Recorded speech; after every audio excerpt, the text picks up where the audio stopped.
What's going on, everyone? It's Justin here, and today I've got an unboxing, setup, and first impressions of the brand new OPPO Find X Pro flagship smartphone.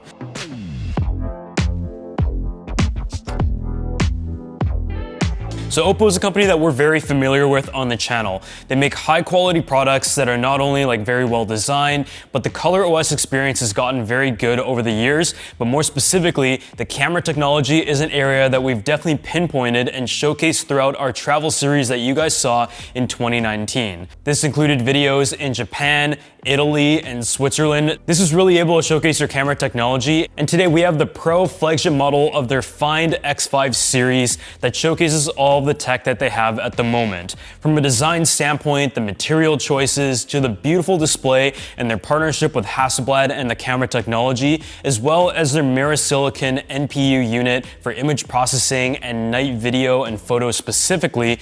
These are all areas that we're really excited to go ahead and check out. And in fact, we're heading to Barcelona very soon with OPPO to be able to showcase these features specifically on the camera. And it's the return of our travel series, and actually the first time that I've flown in the last 2 years. And I'm very excited to be tending their booth at MWC 2022 for the very first time.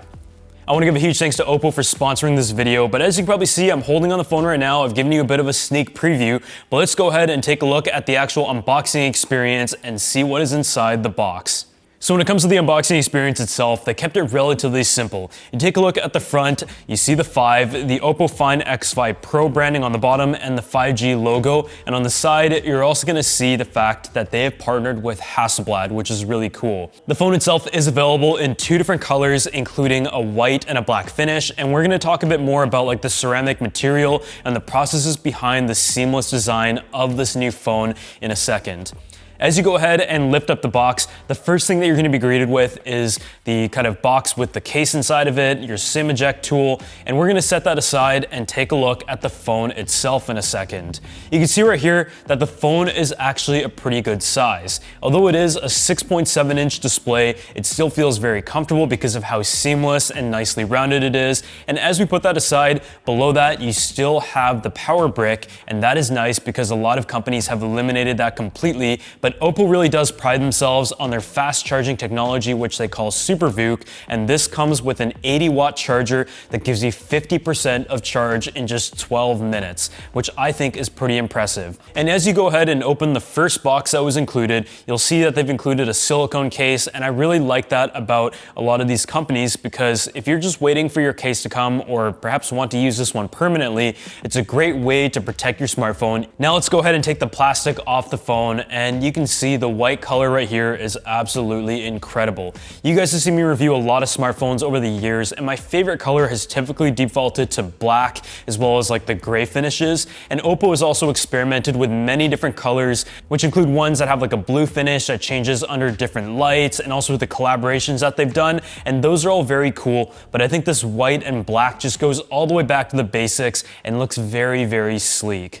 Now let's go ahead and set up the phone though, and in the beginning it's all just the standard stuff. You turn it on, you sign into your Google account, enable all these different options, and I've elected to go with the gestures instead of the buttons. I've really been trying to get used to that and be able to take advantage of the full screen real estate, and the next step is just to log into the OPPO account, and from there it installs all the different pieces if you want to migrate your info, but we're going to be doing a brand new setup here. When it comes to the actual security aspect, there is a built-in screen fingerprint sensor, which is something that has been around for quite a few years now. The setup process for that was very easy. And as you may have seen in the previous menu, there's other options such as the face unlock, which is just nice to have depending on what you prefer. So now that I've made it to the main menu, the first thing that I noticed right off the bat is that the screen is stunning. It has a great level of contrast, the vibrance and everything. And on paper, it is a 6.7-inch display that has a WQHD+ resolution.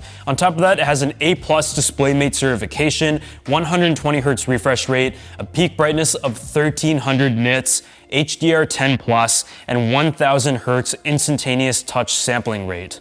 On top of that though, from a user experience, there's 8,192 levels of specific brightness that it's able to tune to based on the auto brightness, and it has a 92.7% screen to body ratio. And just from like first impressions, I can say that the menu feels really snappy, the display looks great, and that is kind of like an expectation of any flagship phone in 2022 or even in 2021, that the display is well calibrated, looks great, has all the supported specs for all the mediums that you want to throw at it, and being a flagship device, I can tell you that right off the bat, this display definitely lives up to that.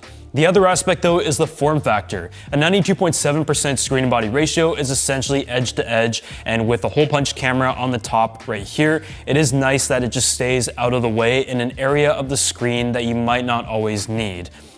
I would say that like a 6.7-inch display phone is by no means small, but this phone in particular does feel really nice in the hand. It doesn't feel too large, it has a nice like curvature to it, and a lot of that is thanks to the design of the entire phone, not just the front edge, but actually in the back and the ceramic material that they've chosen. So when it comes to like flagship phones on the market nowadays, they're comparing against a lot of other models of phones that might come in at a lower price point, but might miss a few features in the camera and also in the build quality and form factor. The display is also another area that typically has a few drawbacks as well. But what is often attributed to like the highest quality phone is the material, and other manufacturers have also tried the material of ceramic in both the watches and the smartphones, and to be honest, it is usually my favorite. It definitely isn't as common because of like the price of material, the weight, and all that kind of stuff, but it definitely has a lot of benefits, and I feel like OPPO has taken advantage of that fully. Going into like the details of it, they call it the nanometer microstalline ceramic back that takes 168 hours to build because it has 45 processes that are required to create like a very seamless design. You take a look at the close details of it and it just kind of wraps around very nicely. There isn't a single seam, cut, or reattachment, and that applies to the entire camera layout as well. You take a look as the bump kind of goes up, it is all molded so perfectly. There's no ring that sticks out or anything. It kind of just like rises upwards, and it is very, very minimal. I know some people have mentioned that the phone itself might look a little bit boring, but in my opinion, I think it's like pretty sleek overall. And I mean, minimalism seems to be the route nowadays when it comes to design. Less is more, and I think this phone definitely does follow that kind of direction. The way the process itself is described is the mechanical alloying of nanoscale particles, microscale fine-grained strengthening, and dispersion straightening at a high temperature calcination at 1000 degrees Celsius. They then repeatedly polish it with diamond knives and a diamond cut to give you this level of precision, shine, and durability. The phone itself is then housed by metal, and the front has the Corning Gorilla Glass Victus. So from a durability standpoint, if there's any phone that I would be very comfortable using completely naked on a daily basis without the case that is included, it is probably this because of the ceramic backing and the glass finish on the front. Other than like the clean and seamless look, you'll find the OPPO logo on the bottom here and the Hasselblad just nicely displayed, and I think that partnership being demonstrated, and with the camera and mirror silicone technology being the forefront of this flagship phone from the OPPO standpoint, I think it makes a lot of sense. So when it comes to the camera itself, you have a triple setup on the Find X5 Pro. It has a 50 megapixel ultra-wide camera with a 50 megapixel wide camera below it and a 13 megapixel telephoto camera alongside the top one. Both of these main cameras features a Sony IMX766 sensor with 2 micron pixel size, and all of them have a 1 billion color capture, and the main 50 megapixel wide camera also has a DSLR level 5-axis optical image stabilization, which we're definitely going to test out from the video standpoint, but more specifically when capturing night content, the stabilization is key.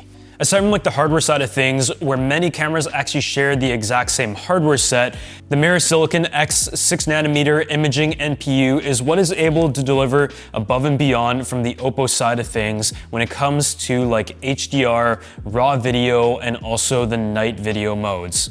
It provides a super efficient AI computing power that uses up to 18 tera operations per second, which makes like 4K night video mode capturing possible for the first time and give you a very clean photo as well. The processor is also capable of capturing HDR video in 20-bit, 120 decibel dynamic range, which is 4 times greater than their previous generation X3 Pro. It also gives you the ability to record real-time RAW down to the pixel level without any compression and to achieve an 8 decibel signal to noise ratio improvement. This all comes together to give you the best night experience possible because most phones nowadays in good conditions can capture really good images, and so like the raw processing, noise reduction, and just general quality in low light is where a lot of the flagship models have been focusing on, and so I'm really excited to try that out. When it comes to like the other specs, this phone is powered by the Snapdragon 8 Gen 1 processor. It is the 2022 flagship CPU from Qualcomm, and it is 30% faster and 25% more power efficient. With like processor specs being pretty far ahead for quite a few years now, the improvement focuses nowadays are really towards like the efficiency side of things and the AI. When it comes to like the battery side of things with the Find X Pro, there's also kind of like two sides to it. The total battery size is 5,000 milliamp hours, which sounds very large and is, but I think the most important part of that is that it is a dual cell battery. Essentially what that means is that it is divided into two different compartments, which is nice, not only from like a functionality standpoint, but also from a fast charging standpoint, because now you're able to charge cycle it up to about 1,600 times, which is significantly more than like the typical phone. On top of that, with the included 80-watt Super VOOC charger, it gives you 50% of charge in just 12 minutes because they were able to charge each of the cells individually at a fast speed without having to overload one individual large battery that wouldn't otherwise be able to achieve that claim of 50% in 12 minutes, which is absolutely impressive. I mean, 50% in 30 minutes seems to be like the industry standard right now. So that is like pretty much it for my first impressions of the OPPO Find X Pro flagship smartphone for 2022.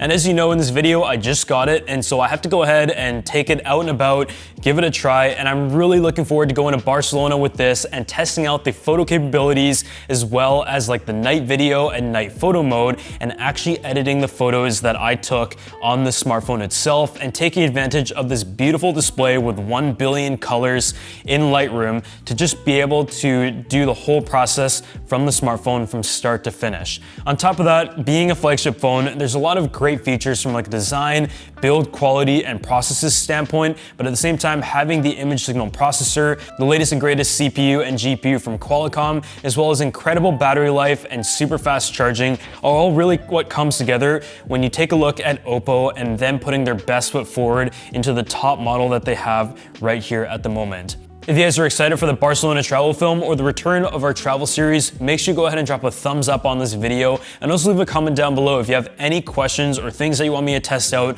of the brand new OPPO Find X Pro, and subscribe to the channel because there's going to be a ton of content coming up in all aspects of tech.